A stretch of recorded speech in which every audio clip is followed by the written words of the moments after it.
Bayangkan dunia di masa depan di mana listrik rumah kamu seluruhnya berasal dari panel surya di atap. Mobil kamu berjalan dengan energi baterai, dan bisnis kecil kamu tumbuh karena biaya energi lebih murah dan ramah lingkungan. Itulah gambaran sederhana dari green economy.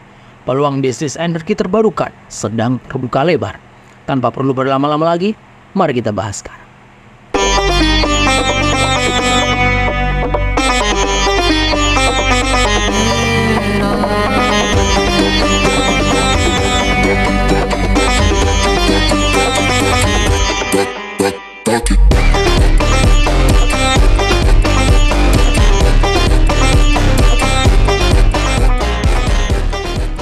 Ya, selamat pagi, selamat datang di Giant Economic, gaya hidup ringan, belajar ekonomi, dan tren masa depan. Bersama saya, Kilung Alexander sebagai host kamu hari ini. Kalau kamu baru di sini, saya ucapkan selamat datang. Jangan lupa untuk pencet tombol subscribe di bawah untuk support kami terus bikin konten-konten yang valuable buat bikin kamu upgrade terus setiap hari. Thank you. Alright, mari kita mulai ke topik daging kita pagi ini. Green economy, peluang bisnis energi terbarukan. Dengan fokus pada peluang bisnis energi terbarukan. Lewat episode hari ini, kita akan melihat bagaimana perubahan mindset bisa membuka jalan menuju masa depan yang lebih hijau sekaligus penuh dengan peluang ekonomi. Green economy sendiri adalah konsep pembangunan ekonomi yang berorientasi pada keberlanjutan lingkungan. Energi terbarukan yang kita ketahui seperti tenaga surya, angin, hydro, dan biomass menjadi tulang punggung dari energi terbarukan. Kenapa sih emang ini penting? Well, jawabannya adalah karena dunia sedang bergerak meninggalkan energi fosil yang mahal dan cenderung merusak lingkungan. Indonesia sendiri punya potensi yang besar, mulai dari sinar matahari yang sepanjang tahun, angin di pesisir, dan sumber daya air yang berlimpah. Sempat tadi kita singgung tentang peluang. Nah, jika kita ngomongin peluang, tentunya kita semua perlu penasaran dengan peluang industri, terutama di Indonesia. Peluang bisnis energi terbarukan di Indonesia dan dunia yang bisa kita pelajari seperti yang pertama, tenaga surya. Panel surya semakin murah dan efisien. Bisnis instalasi panel surya untuk rumah tangga atau UMKM bisa jadi peluang yang besar. Contoh nyata, banyak desa di Indonesia mulai menggunakan panel surya untuk listrik mandiri mereka. Yang kedua, energi angin. Turbin angin di pesisir bisa menghasilkan listrik dengan skala yang besar.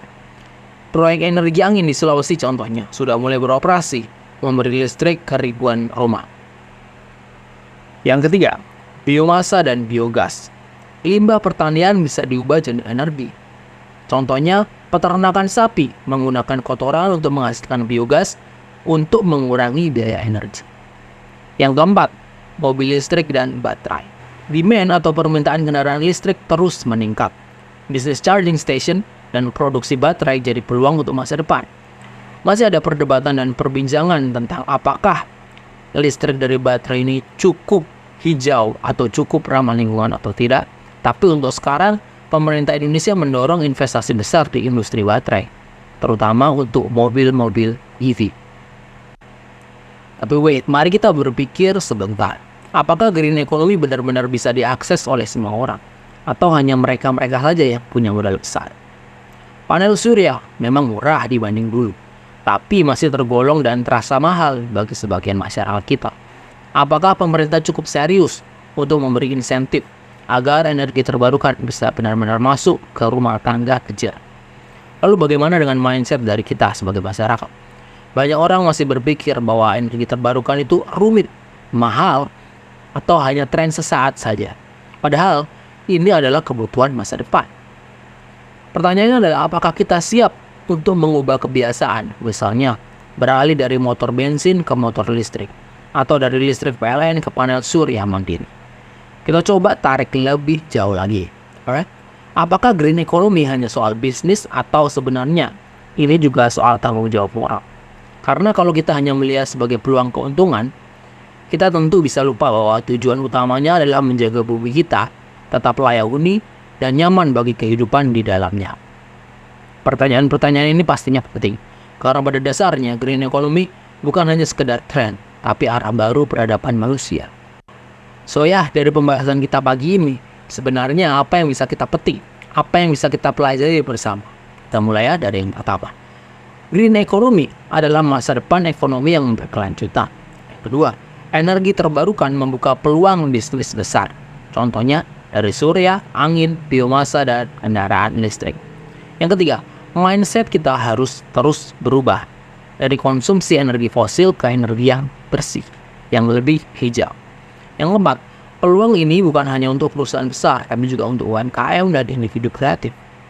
Yang kelima, edukasi dan kesadaran adalah kunci utama agar green economy terus bisa diakses semua lapisan masyarakat.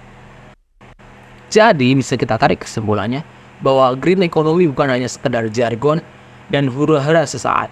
Ini adalah peluang nyata untuk membangun bisnis, menciptakan lapangan kerja, dan menjaga lingkungan kita sendiri tetap bersih. Energi terbarukan adalah pintu masuk menuju masa depan yang lebih hijau dan lebih sejahtera. Key point-nya di sini adalah bahwa peluang ada di depan mata kita. Mindset kita harus berubah, dan kita perlu berani untuk mulai mengambil langkah kita. Mari, jadikan green economy bukan hanya sekedar wacana, tapi strategi hidup dan bisnis kita. Dengan semangat belajar dan dedikasi yang terus untuk beradaptasi, saya yakin kita bisa terus menatap masa depan dengan optimisme yang tinggi dan merubah lingkungan kita jadi lebih bersih dan lebih hijau. Well, untuk kamu yang ingin memperdalam wawasan finansial, jangan lewatkan e-book terbaru dari Jayan Hara. Apa dolar yang kita kenal akan mati?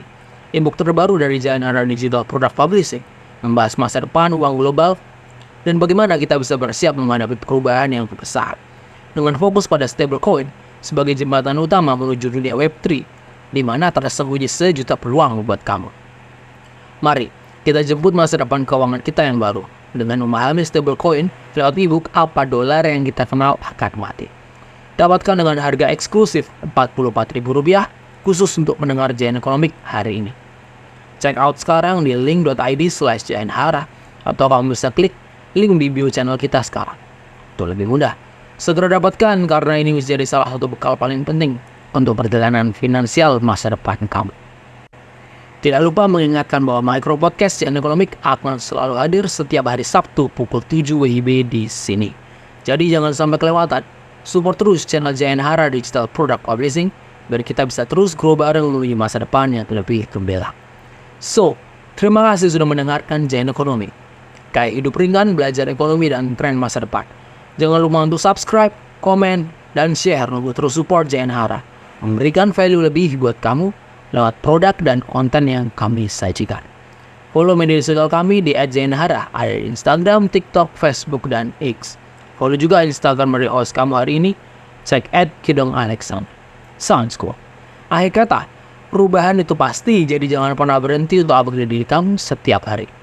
Itu aja untuk episode kita kali ini.